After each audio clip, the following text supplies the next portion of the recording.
Okay, room addition coming out the back here. Obviously a new roof. And no more growing plants on your roof, people. Look at that. So the panel comes out, gets located in the back. The tree goes away. Somebody else is doing that. Step one, get the stucco out of your way. And of course, every time you do, you find wires. So you got to contend with that. I'm going to create a doorway here, temporary opening, so we don't have to go through the house. That's how you get things done right there. Man, that's hard as a rock. Oh, it is a rock. See, your old shower is tired. It got soaking wet forever. And it was leaking through. Now, we're taking it out. That's the waterproofing membrane that's tired. And then there's a cement base underneath it. So, movele, moverlo. Hi, Toledo.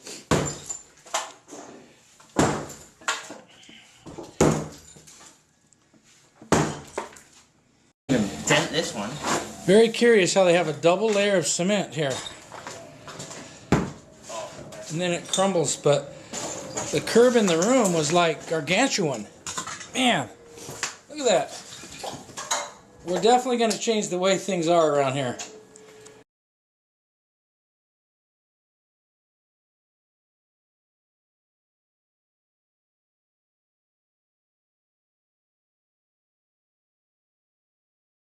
Well, there's a big beam for you there. Put that up, will you? Look at this thing. Get some framing going on.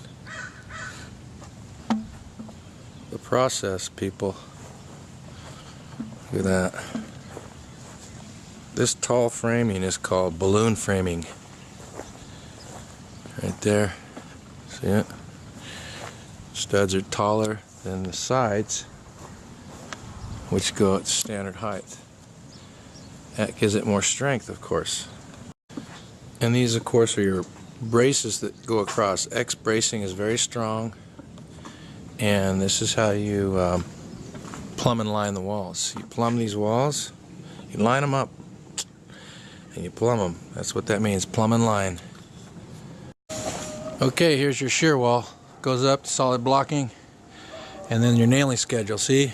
There'll be a nailing schedule. I'll show you that. You got to follow the rules, people. Come on. This job has one in the middle of the house, too. All the way to the roof. Predetermined. Okay, step-by-step process. You got your shear wall going up, and then take a peek in there. Big buckets on the end there. Now that's a beam, boys. But we gotta put a roof on this thing. Interior walls are starting to take shape. See, this room addition has a vaulted ceiling. And so the top, every bay, there's no way to get ventilation. If you put an attic vent or a roof dormer, it would only go to one base. So they make you go gap it there, come down, and vent out every bay. Can go down there and out, escape cooling your attic oso poquito. So it's code compliance. That's what we're all about.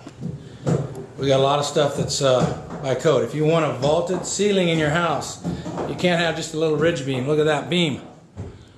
It's a big monster PSL.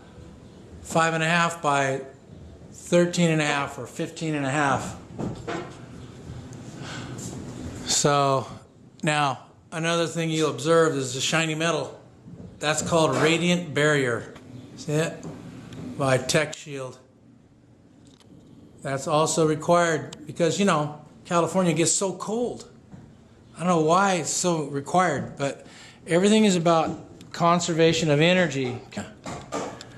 Whether it's the windows or the insulation or the air vent, airflow. So you have to comply. That's what I do. Comply. So you say, well, I saw those holes. I don't want those holes on the outside of my house. They look ridiculous. I got to put a screen on every one of those. No, we got a trick detail also for that. we're going to box the soffit. So there's going to be plywood from there to there. I'll show you when we're done.